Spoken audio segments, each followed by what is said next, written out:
The grand hall of the Galactic Council sparkled under the light of artificial stars. Beings from 17 different worlds sat in curved rows that rose toward the ceiling. Some had scales, others had fur, and a few glowed with inner light. Among them sat the humans, smaller than most but quick to smile and quicker to argue. William Carter adjusted his blue diplomat uniform and checked the time. In 10 minutes, he would step up to the speaking platform. His speech about new trade routes with the Arcturian Collective was important. Humanity needed these trade deals. Earth was growing, and their colonies needed supplies that only the bug-like Arcturians could provide. "Nervous?" asked Susan Miller, his assistant. Her red hair was pulled back tight, and her eyes scanned the room, taking notes on who was present. "Just the usual," William said.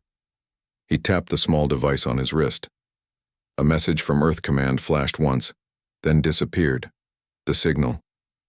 William nodded slightly to Susan, who touched her earpiece and whispered something to the security team by the door.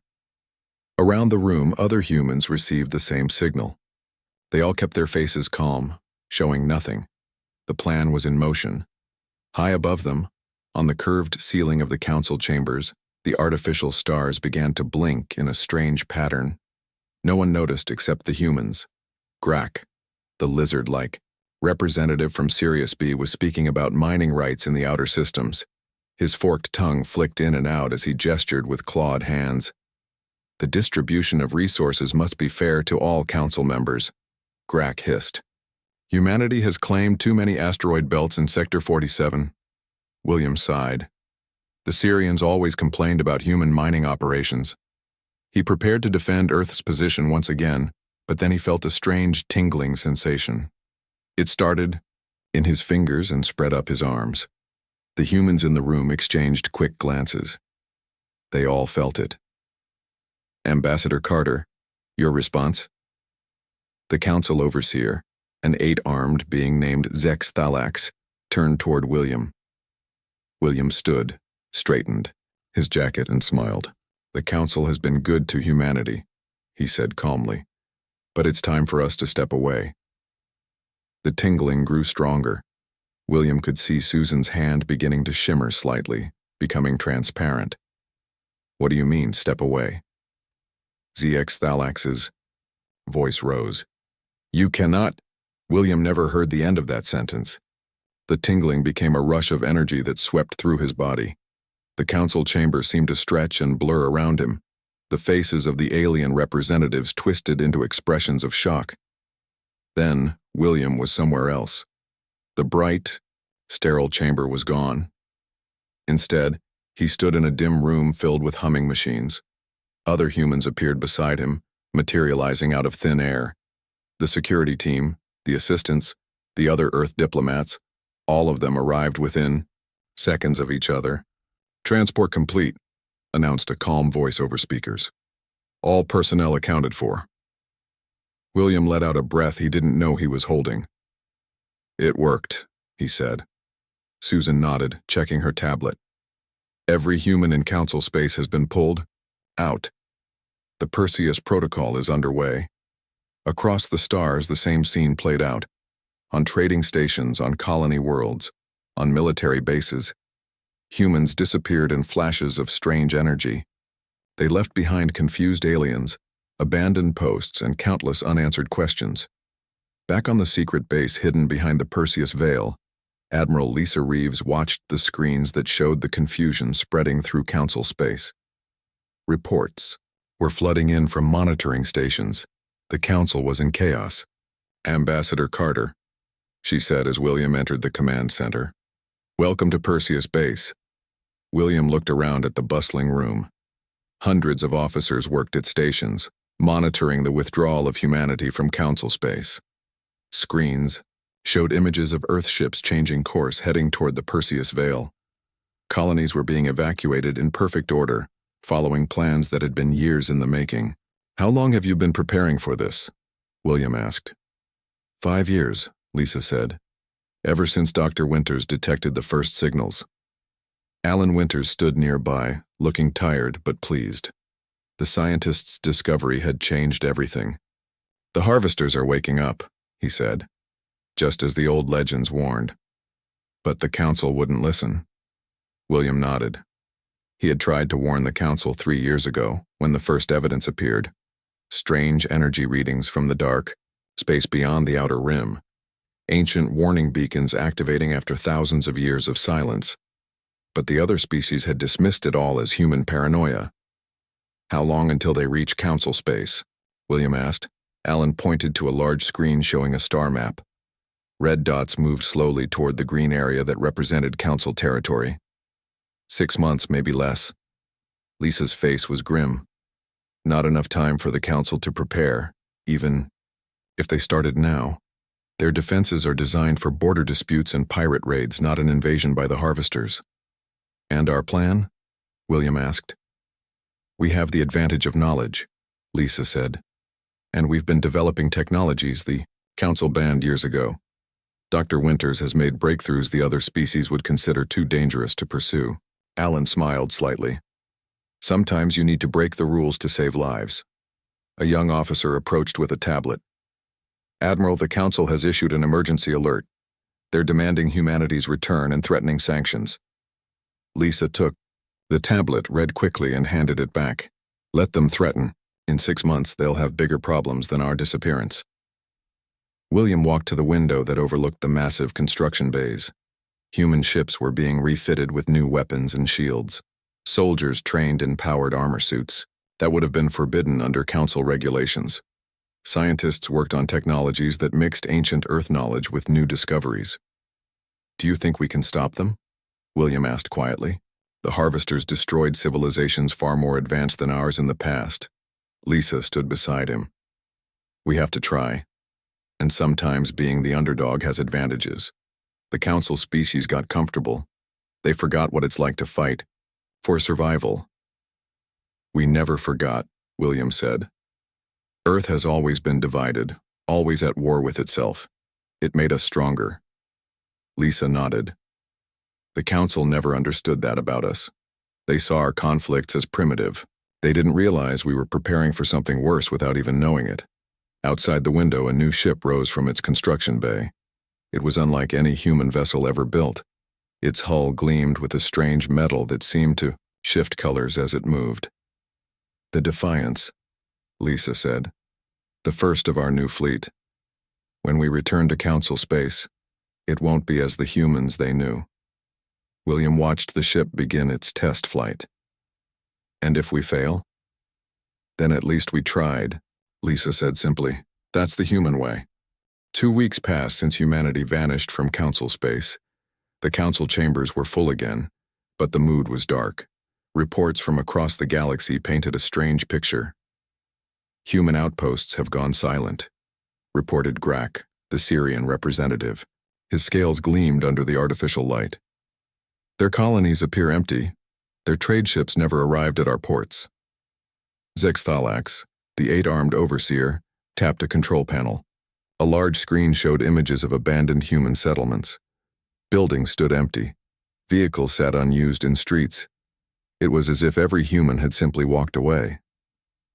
Their military bases have been stripped, added the Arcturian delegate, her insect-like mandibles clicking with worry. Weapons, ships, technology, all gone. The council members looked at the empty human seats. For a century, humans had been part of the council. They were unpredictable and often broke rules, but they were also creative and bold. Now they were gone, and no one knew why. Could this be an attack? Asked a delegate from the outer systems. Who would have the power to remove an entire species from council space? Replied Zexthalax. Our scouts report that Earth itself appears normal. People still live there. They simply refuse all communication.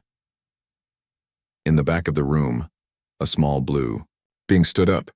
Nyx was from the oldest species in the council, the Myriad Consciousness. They have retreated behind the Perseus Veil, he said in a soft voice. The room fell silent. The Perseus Veil was a region of space avoided by all council species. Strange. Radiation and unstable stars made it dangerous to travel there. Our sensors show massive energy signatures behind the veil, Nyx continued. The humans are building something.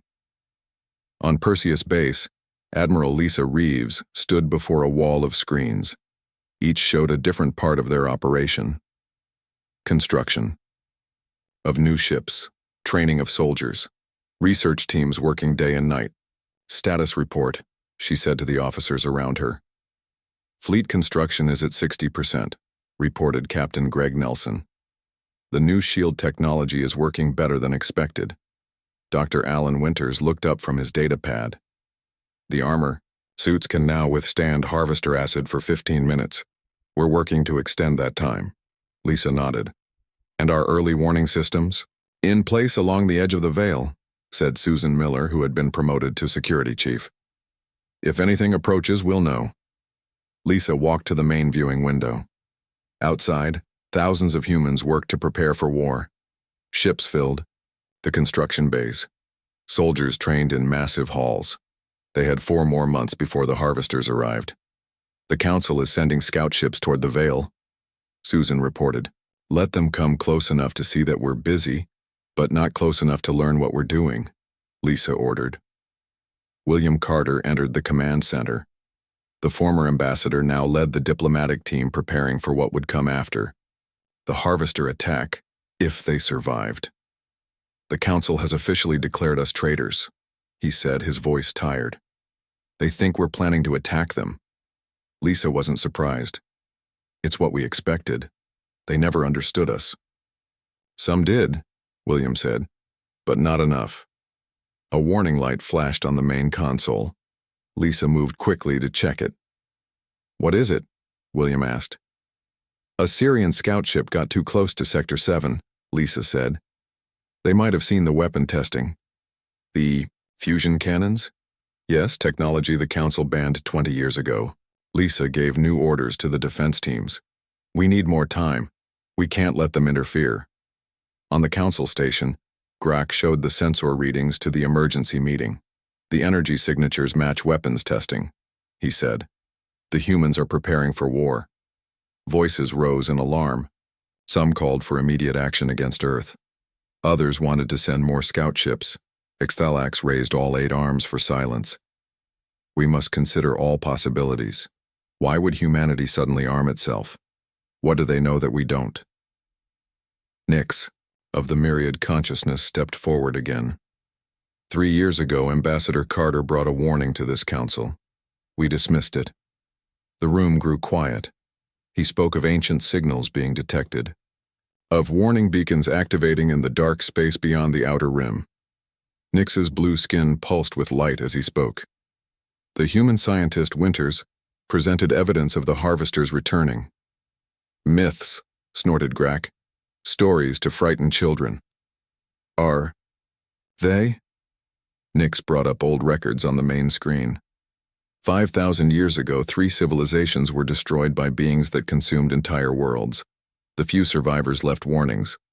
Ixthalax studied the ancient records. If the harvesters were real, and if they were returning, why would humanity withdraw from the council? Together we would be stronger. Because we refused to listen, Nyx said simply.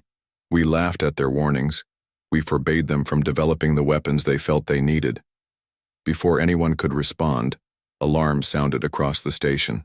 The main screen switched to a view of space outside the council territory. What is that? Asked Ixthalax. The screen showed something massive moving toward council space. Not one ship, but thousands, moving together like a swarm of insects. They were unlike any vessels the council had ever seen. Their hulls seemed to be made of both metal and living tissue. Long-range sensors detect over 5,000 ships, reported a technician. They will reach our outer colonies in 3 days. Ixthalax turned to Nyx. Could these be the harvesters? Yes, Nyx said. They have returned sooner than even the humans predicted. Grack's scales paled with fear. Can our defenses stop them? No one answered. The Council's defensive fleet was designed to handle pirates and small border conflicts, not an invasion of this scale. Contact Earth, Ixthalax ordered. Tell them we were wrong, ask for their help. But all attempts to communicate with Earth failed. The humans had cut all channels. The messages sent toward the Perseus Veil went unanswered. The Council was on its own, facing a threat they had refused to believe was real until it was at their doorstep. Behind the Perseus veil, the humans continued their preparations, unaware that the timeline had changed. The harvesters had arrived early, and the test of humanity's gamble was about to begin. The first attack came without warning. The harvester ships reached the outer colony of New Centauri, a small mining world controlled by the Syrians. The colony had only basic defenses, enough to stop pirates, not an invasion fleet. From the Council, Emergency Center ZX Thalax and the other representatives watched the live feed. The harvester ships were massive, each one as big as a small moon. They moved with strange grace for their size, surrounding the colony in minutes. "They're sending a signal," reported a technician. On the screen, words appeared in all Council languages. "Your resources will serve the growth. Resistance brings swift end." Grak, the Syrian representative, stepped forward. His people lived on New Centauri. "We must evacuate." Before he finished speaking, the harvesters attacked. Beams of green energy cut through the colony's shields as if they weren't there.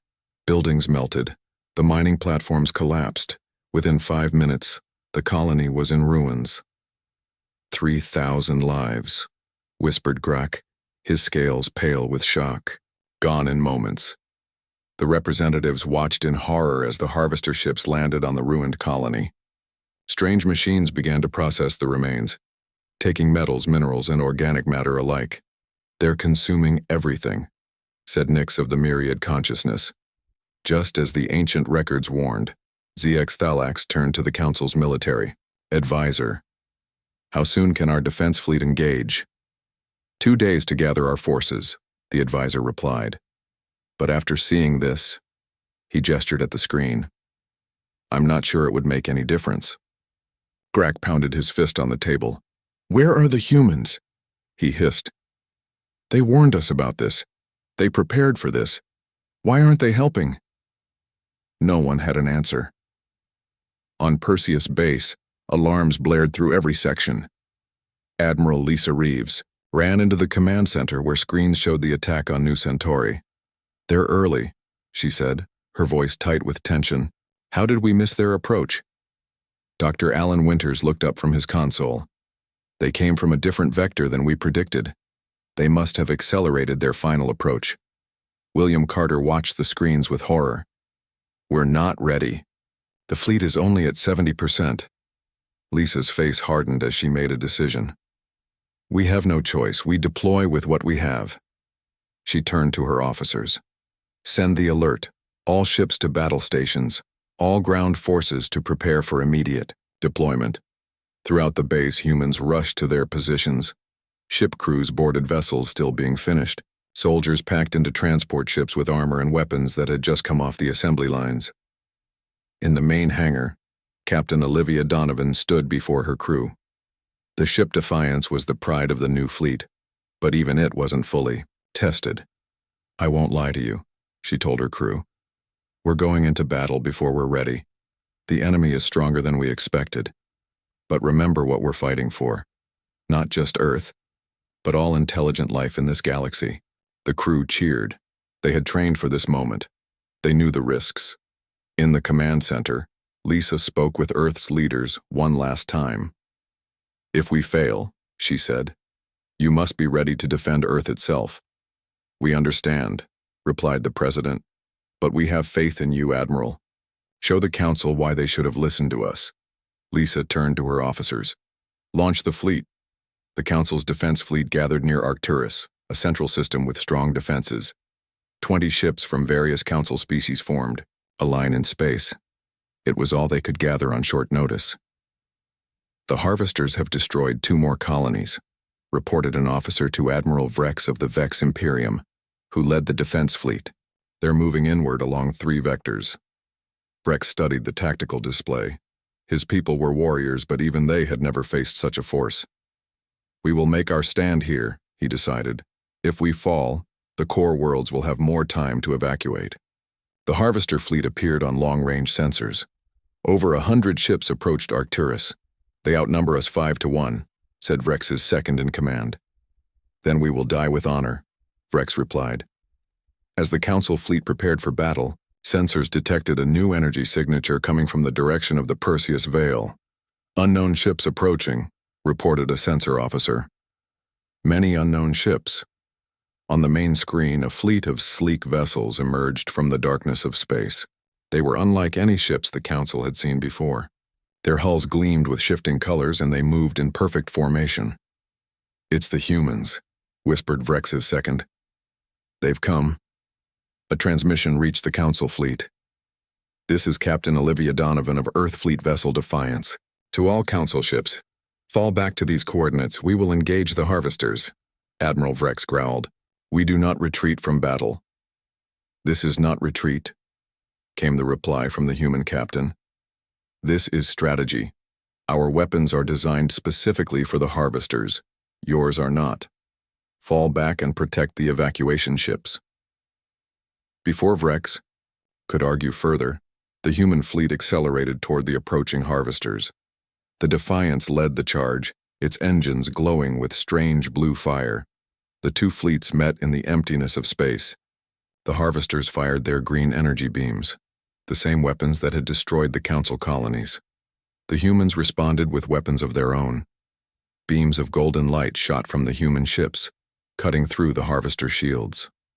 Where the Council weapons had bounced off harmlessly, the human weapons pierced through. "Impossible," breathed Vrex as he watched. "How did they develop such technology in secret?" The battle raged for hours. The human ships moved with incredible speed, darting between the massive harvester vessels. Smaller craft launched from the bigger ships, each piloted by a human in powered armor that could withstand the toxic environment of the harvester ships.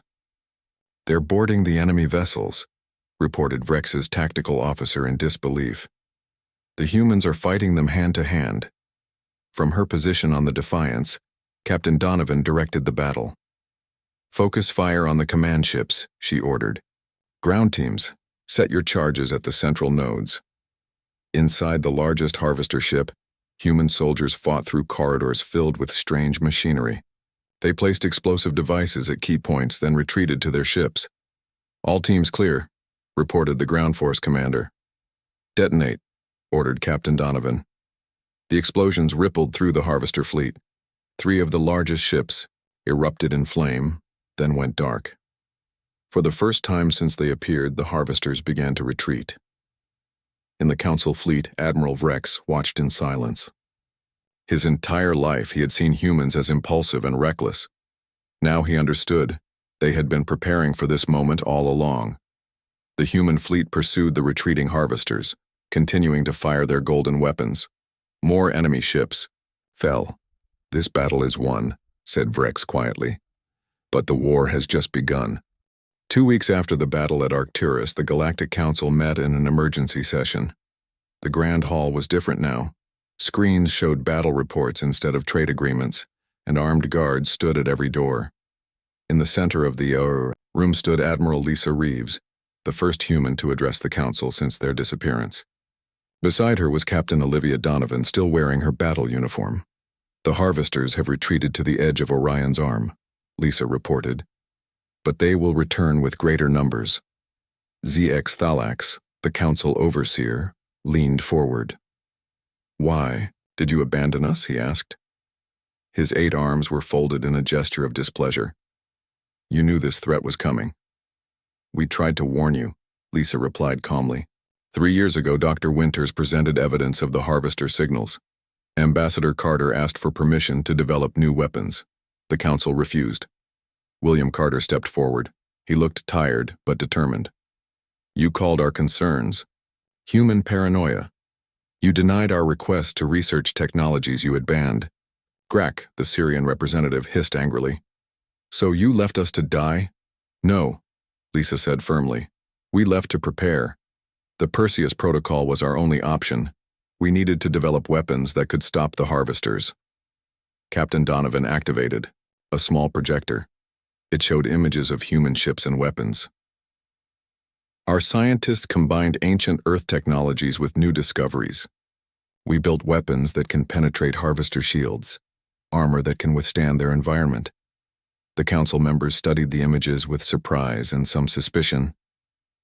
"You developed these technologies in secret," said Admiral Vrex of the Vex Imperium, "against council law." "To save lives," Lisa replied, "including yours." Nyx of the Myriad Consciousness floated forward. "The humans acted correctly," he said, his blue body pulsing with light. "We were wrong to ignore their warnings. Now we must work together." The council chamber grew noisy as representatives argued. Some wanted to punish humanity for breaking council laws. Others recognized that humans had saved them from destruction. Xthalax called for silence. "The immediate question is how to proceed. The harvesters will return." Lisa nodded. "We have a plan, but it requires all council species to work together." On the Defiance, now orbiting a council world called Nebulon, Greg Nelson supervised repairs to the ship's hull. The battle had damaged many human vessels, but they had performed better than expected. "Captain on deck," someone called out, and the repair crews stood straight as Captain Donovan entered the hangar bay. "At ease," she said. "Continue your work. We don't have much time." Greg approached her. "How did the council meeting go?" Olivia sighed. "About as well as we expected. Some want to thank us. Some want to arrest us." "And the plan?" "Admiral Reeves is still negotiating. The Arcturians and the Myriad have agreed to help. The others are hesitant." Around them, the ship was a hive of activity. Damaged sections were being replaced. New weapons were being installed. Soldiers trained in the lower decks, preparing for the next battle.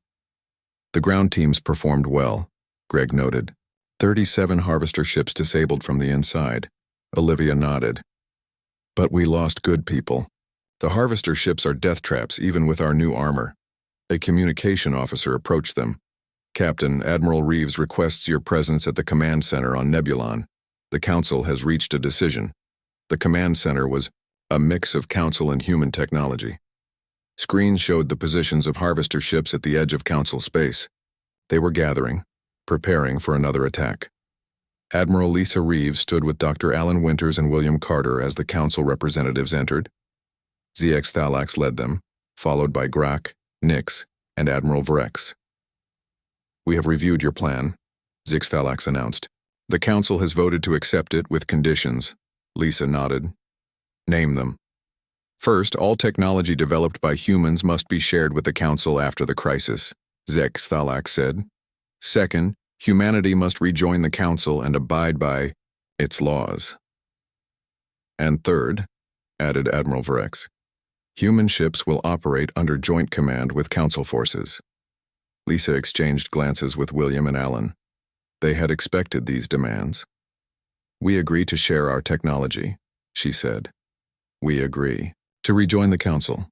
But command must remain separate. Your ships aren't equipped for our tactics." Admiral Vrex growled, but Zex Thalax raised a hand to stop his protest. "Agreed, but with coordination between command structures." "That we can do," Lisa said. Dr. Winters stepped forward with a data pad. "We've identified the Harvester Command vessel," he said, showing them images of a massive ship twice the size of others. "Our intelligence suggests it contains their central processing core, essentially their leader. If we destroy it," Lisa continued, "the other ships will be disorganized. We might be able to push them back beyond the outer rim." "And if we fail?" asked Grak. "Then we fall back to Earth," Lisa said simply, "and make our final stand there." The plan was complex but clear. Human ships would lead the attack, using their special weapons to break through the harvester fleet's outer defenses. Council ships would protect the flanks and provide support fire. Meanwhile, elite human ground teams would board the command vessel and plant explosives at its core. "The mission begins in 24 hours, Lisa announced. "Our intelligence suggests the harvesters will attack again within 48. We must strike first." As the meeting ended, Captain Donovan approached Admiral Vrex. The Vex commander had fought bravely at Arcturus, even though his weapons had little effect on the enemy. "Your ships can still contribute," she told him. "Your energy shields are stronger than ours. You can protect our medical and support vessels." Rex's reptilian face was hard to read, but he seemed less hostile than before. "My warriors do not hide behind the lines," he said. "This isn't about glory," Olivia replied. "It's about survival. We all have roles to play." Rex considered her words, then nodded slowly. "Perhaps humans understand war better than we thought." In the corner of the command center, William Carter spoke quietly with Nix of the Myriad consciousness. "Why did you believe us when the others didn't?" William asked. Nix's blue body pulsed gently. "My species remembers. We have lived for 1,000,000 years. The harvesters have come before and they will come again. The cycle is ancient." "Could they return even if we win this battle?" William asked. "Yes," Nix said simply. "In another 5,000 years perhaps, which is why the council must change. We must be ready next time." William looked across the room where humans and aliens worked together, preparing for battle. "If we survive this time," he said. The preparations continued. Through the night, ships were positioned, weapons were checked, soldiers said quiet goodbyes to friends knowing that many would not return. On the bridge of the Defiance, Captain Olivia Donovan looked at the star map showing the Harvester fleet. The largest ship, their target, sat in the center, surrounded by hundreds of others. "Ready all hands," she ordered. "We launch in 1 hour." The greatest battle in Council history was about to begin. The attack began at dawn by Earth time. Over 200 human ships led by the Defiance jumped into position near the Harvester fleet. They were joined by 80 Council vessels, not many, but all that could be made ready in time. On the bridge of the Defiance, Captain Olivia Donovan watched the enemy ships grow larger on the main screen. The Harvester command vessel was massive, its hull a strange mix of metal and what looked like living tissue. "All ships in position," reported her first officer. "Ground teams ready for deployment." Olivia took a deep breath. "Begin the attack." Human ships moved forward in perfect formation. Their engines glowed blue against the blackness of space. The Harvester fleet responded immediately, their green energy weapons charging. The two fleets met in a storm of light and fire. Human ships fired their golden beams cutting through Harvester shields. Council vessels protected the flanks, keeping smaller enemy ships from surrounding the attack force. Admiral Lisa Reeves watched from the command center on Nebulon. "Status report," she ordered. "Human ships have engaged the enemy," reported a technician. "Penetrating their outer defenses now, 20% casualties so far." Lisa's face remained calm, but her hands gripped the edge of the console tightly. 20% losses already. The cost was high. "The Defiance is approaching the command vessel," the technician continued. "They'll be in boarding range in 3 minutes." On the Defiance, Olivia felt the ship shake as enemy fire hit their shields. "Damage report." "Shields at 40%, came the reply. "Hull integrity holding." "Get us closer," she ordered. "Ground teams to the launch bays." In the ship's lower deck, 50 soldiers in powered armor suits waited in small transport vessels. Each soldier carried explosives designed to damage the Harvester systems. Their mission was simple but nearly impossible. Board the command vessel, fight their way to the central core, plant the explosives, and escape before detonation. Greg Nelson led the first team. "Remember your training," he told his soldiers. "The Harvester environment is toxic. Trust your armor, stay together." The transport doors closed. Launch tubes prepared to fire the small vessels toward the Harvester command ship. "Ground Team 1, you are cleared for launch," came Olivia's voice over the comm system. The transport shot from the Defiance like bullets from a gun. They crossed the space between ships in seconds, too small and fast for the Harvester weapons. To target. The first transport crashed through the outer hull of the command vessel. Metal and strange organic material broke apart as Greg's team forced their way inside. The other transports followed, each landing in different sections of the massive ship. Inside was a nightmare. The corridors were curved and twisted, filled with a greenish fog that would melt unprotected skin in seconds. Strange creatures moved in the shadows, not the Harvesters themselves, but their servant species, altered and controlled. "Move to the central section," Greg ordered his team. "Follow the energy signatures." They fought their way forward using short-range weapons that wouldn't damage the ship's hull. The servant creatures fell before them, but more kept coming. Outside, the battle raged across space. Human ships pressed their attack, focusing fire on the command vessel's defensive systems. Council ships protected them from attacks by smaller, harvester vessels. In the command center on Nebulan, Lisa received updates from all fronts. Human casualties at 30%, reported the technician. Council forces at 25%. The Vex ships are taking heavy damage. Admiral Vrex's voice came over the comm system. "We will hold our position," he growled. "The humans must complete their mission." Lisa nodded to herself. The proud warrior was keeping his word. "Ground teams report heavy resistance inside the command vessel," continued the technician. "Teams 2 and 4 have been lost. Teams 1 and 3 are still moving toward the core." Inside the harvester ship, Greg's team reached a massive chamber in the center. A glowing green structure rose from the floor to the ceiling, the central processing core that controlled the entire harvester fleet. "Plant the explosives," Greg ordered. 30-second timers. As his team placed the devices, a new sound echoed. Through the chamber, a high-pitched wail that made their teeth hurt even inside their helmets. "They know we're here," said one soldier. "Explosive set," reported another. Greg checked his scanner. The second surviving team was nearby, in an adjacent chamber. "Team 3, report." "Explosive set, sir," came the response. "But we're cut off from the extraction point." Greg made a quick decision. "New plan. Team 3, head to Section 7. We'll meet you there and find another way out." As they finished speaking, the chamber doors burst open. Dozens of servant creatures poured in, followed by something larger, a true harvester.